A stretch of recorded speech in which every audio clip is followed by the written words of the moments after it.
Assalamualaikum warahmatullahi wabarakatuh.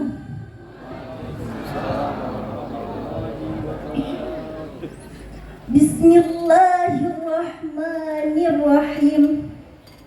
Alhamdulillahilladzi amarna bita'dibi 'ala tashkil syakhsiyah. Assalatu wassalamu ala khairil bariyah wa ala alihi wa sahbihi wa ma tabi'ahu ila yaumil qiyamah. Amma ba'd. Hadirin sekalian yang berbahagia, Martin Luther King, seorang aktivis dunia berkebangsaan Amerika yang ungkapannya dikutip oleh Masnur Musli dalam bukunya Pendidikan Karakter Menjawab Tantangan Krisis Multidimensial, mengatakan bahwa intelligence plus karakter, that is the goal of true education. Kecerdasan yang berkarakter adalah tujuan akhir pendidikan yang sesungguhnya.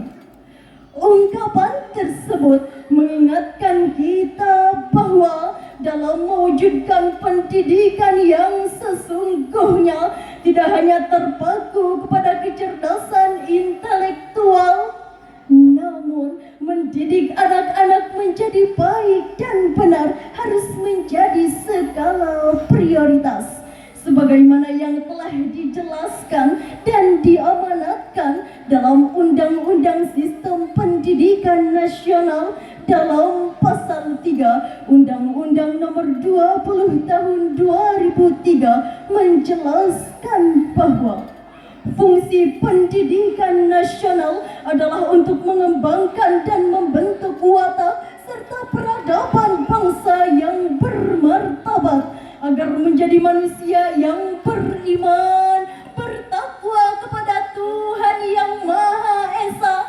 berakhlak mulia, sehat, berilmu, cakap, kreatif, mandiri, dan menjadi warga negara yang demokratis dan bertanggung jawab. Namun sayang, seribu sayang, bangsa kita saat ini sedang dilanda krisis moral yang tak berujung. Mulai dari maraknya pergaulan bebas, meningkatnya angka kekerasan bagi anak-anak dan remaja, kejahatan terhadap teman, pencurian remaja, penyalahgunaan obat-obatan terlarang, pornografi dan porno aksi, bahkan kerusakan milik orang lain sudah menjadi masalah sosial yang hingga saat ini belum dapat diatasi secara jelas, lugas, dan tuntas. Betul hadirin? Mengingat betapa pentingnya pendidikan karakter bagi kejayaan bangsa, maka penguatan pendidikan karakter menuju jati diri bangsa adalah judul Syarhil Quran yang akan kami sampaikan pada kesempatan kali ini. Dengan rujukan firman Allah Subhanahu wa Ta'ala dalam Al-Quran surah Luqman ayat 13. A'udzubillahi minasyaitonirrajim.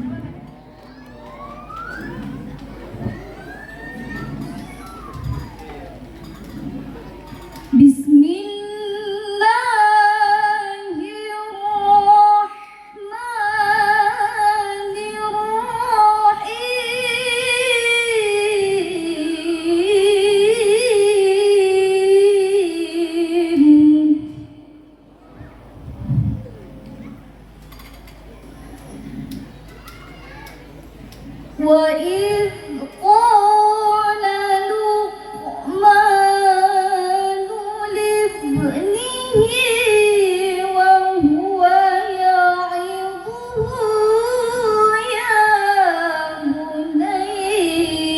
ولا تشرك بالله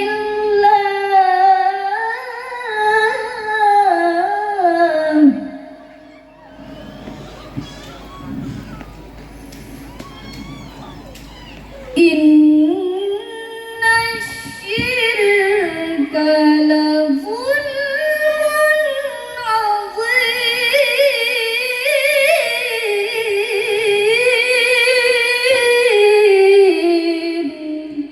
Aku berlindung kepada Allah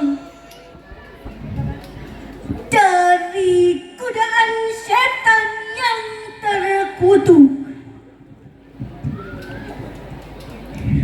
dengan menyebut nama Allah yang Maha Pengasih lagi Maha Penyayang. Dan ingatlah ketika Luqman berkata kepada anaknya saat dia menasihatinya, "Wahai anakku, janganlah mempersekutukan Allah. Sesungguhnya mempersekutukan Allah itu benar-benar kedoliman yang besar." Hadirin rahimakumullah, Syekh Wahbah Az-Zuhaili di dalam tafsirnya Al-Munir jilid 11 halaman 564 menyatakan bahwa kata ya'izuhu yaitu berasal dari kata al-wa'zu atau al-izatu yang berarti mengingatkan kebaikan dengan ungkapan halus yang dapat meluluhkan hati. Sedangkan menurut Profesor Dr. Quraisy Shihab di dalam tafsirnya Al-Misbah jilid 10 halaman 127, beliau menyatakan bahwa kata ya'izuhu yaitu diambil dari kata wa'adha yang berarti nasihat yang menyangkut berbagai kebaikan dengan cara yang menyentuh hati. Luqman memulai nasihatnya dengan seruan menghindari syirik sekaligus mengandung pengajaran tentang wujud Allah yang Maha Esa. Karena itu, dalam mendidik anaknya, Luqman menempuh cara yang amat baik yang dapat meluluhkan hati anaknya sehingga dapat mengikuti nasihat-nasihat yang diberikan.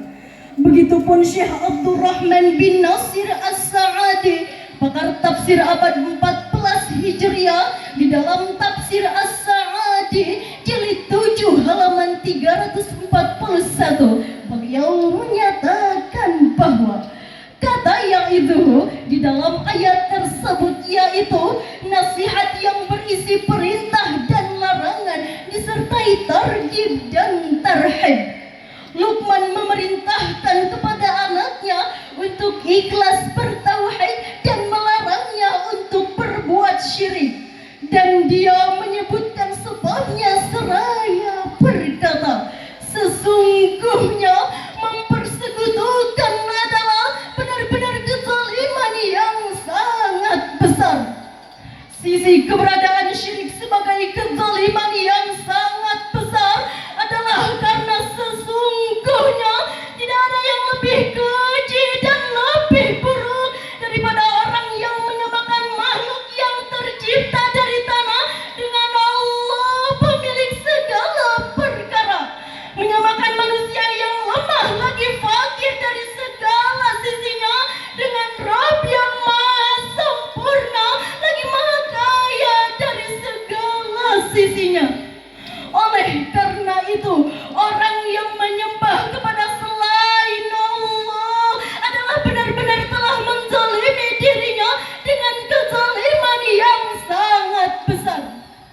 Hadirin rahimakumullah, surat Luqman ayat 13 tersebut mengajarkan tentang metode dan prinsip-prinsip pendidikan orang tua sebagai guru pertama dan utama bagi anaknya yang harus memberikan hal-hal mendasar kepada anaknya. Setidaknya ada 3 hal mendasar yang harus ditanamkan oleh orang tua ke dalam jiwa dan pribadi anaknya, yaitu pertama, ikatan akidah atau pendidikan keimanan berupa menanamkan kepercayaan terhadap Allah Subhanahu wa taala, para malaikat, kitab-kitab, para rasul, hari kiamat, qada dan qadar, serta hal lainnya yang berkaitan dengan keimanan. Kedua, ikatan spiritual atau pendidikan spiritual yang salah satunya adalah mendidik anak dengan ibadah. Ketiga, ikatan pemikiran berupa mengikat anak sejak dini hingga dewasa dengan aturan Islam yang tidak membeda-bedakan agama dan negara, dengan ajaran-ajaran Al-Quran sebagai pedoman bagi kehidupan dengan ilmu-ilmu syariat. Lalu, bagaimanakah sikap dan karakteristik generasi kita saat ini jika dikaitkan dengan prinsip tersebut? Jujur hadirin, kita tidak bisa menutup mata. Era globalisasi telah membawa banyak dampak yang luas di belahan bumi manapun, tak terkecuali di negeri persada Indonesia. Dampak globalisasi diibaratkan pisau bermata dua, positif dan negatif, memiliki konsekuensi yang seimbang. Kompetisi, integrasi, dan kerjasama adalah dampak positif dari globalisasi. Sedangkan dampak negatifnya adalah lahirnya generasi instan, generasi konsumerisme, bahkan permisivisme. Apalagi jika dikaitkan dalam konteks pendidikan, banyak perilaku yang tidak bermoral terjadi, mulai dari kasus tawuran antar pelajar di beberapa sekolah, beredarnya video mesum yang pelakunya adalah seorang pelajar, bahkan beberapa remaja putri rela menjual kegadisannya hanya untuk membeli handphone, pakaian yang bagus, hingga mentraktir teman. Betul hadirin? Ini bukanlah problema yang sepele, karena anak bangsa yang sudah kehilangan karakternya akan berujung pada dekadensi moral yang pada akhirnya akan hilangnya pula karakter suatu bangsa. Padahal karakter dalam jangka panjang adalah faktor penentu bagi kehidupan individu dan bangsa. Demikian ungkapan Theodore Roosevelt. Lalu, bagaimanakah upaya kita untuk menanamkan pendidikan karakter kepada generasi muda? Jawabannya adalah yaitu dengan menanamkan nilai-nilai keimanan dan kebaikan, terutama di lingkungan keluarga. Sebagaimana firman Allah Subhanahu wa taala dalam Al-Qur'an surah Al-Kahfi ayat 30. Innalladzina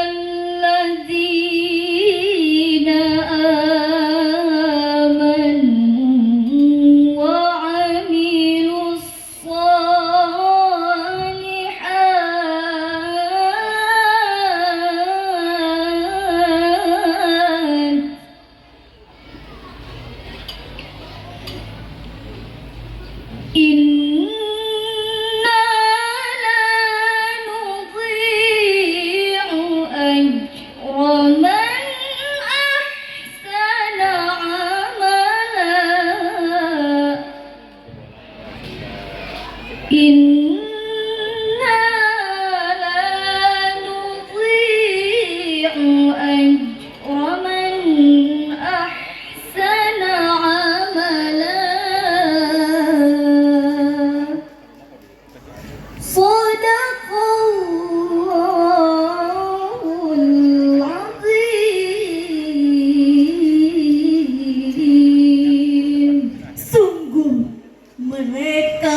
kebajikan.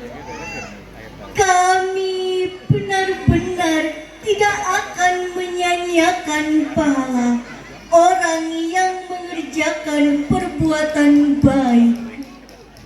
Maha benar Allah yang maha agung atas segala firman. Hadirin rahimakumullah, ketika disebutkan apa-apa yang telah dipersiapkan untuk orang-orang kafir berupa kehinaan, maka disebutkan pula apa-apa yang telah dipersiapkan untuk kaum muslim berupa pahala. Di dalam ayat ini ada sesuatu yang disimpan, maksudnya kami tidak akan menghilangkan pahala orang yang berbuat baik di antara mereka. Siapa saja yang berbuat baik dari kalangan selain kaum mukminin, maka amal perbuatannya itu gugur atau sia-sia. Demikian penafsiran Imam Abdullah Muhammad bin Ahmad bin Abu Bakar Al-Ansari Al-Qurtubi dalam tafsir Al-Qurtubi jilid 10 halaman 1001. Lebih tegas lagi, Syekh Mutawalli Asy-Syarawi menyampaikan di dalam kitab tafsirnya, penggandengan iman Allazina amanu dengan amal saleh wa amilus sholihat. itu lumrah digunakan Al-Quran. Hal ini menurutnya iman akan melahirkan perilaku. Tidak mungkin perilaku kebaikan itu dilakukan tanpa adanya keimanan. Hadirin rahimakumullah, dari uraian ini dapat disimpulkan bahwa pendidikan karakter memiliki landasan filosofis dan landasan normatif sebagai pijakan dalam memikirkan hakikat kehidupan manusia dalam bertingkah laku. Perilaku menyimpang khususnya di kalangan generasi muda harus diluruskan sehingga diperlukan landasan sebagai pedoman dalam berinteraksi dan berasosiasi, yaitu dengan keimanan, kebaikan, dan keteladanan. Demikian yang dapat kami sampaikan. Mohon maaf atas segala kekurangan. Kami akhiri syarahan kali ini dengan sebuah pantun. Ke gunung kita mendaki, Ke pantai kita bertepi, melalui pendidikan karakter terpuji. Jati diri bangsa dapat dijunjung tinggi. Wallahul muwaffiq ila aqwamit thariq. Wassalamu alaikum warahmatullahi wabarakatuh. Waalaikumsalam warahmatullahi wabarakatuh.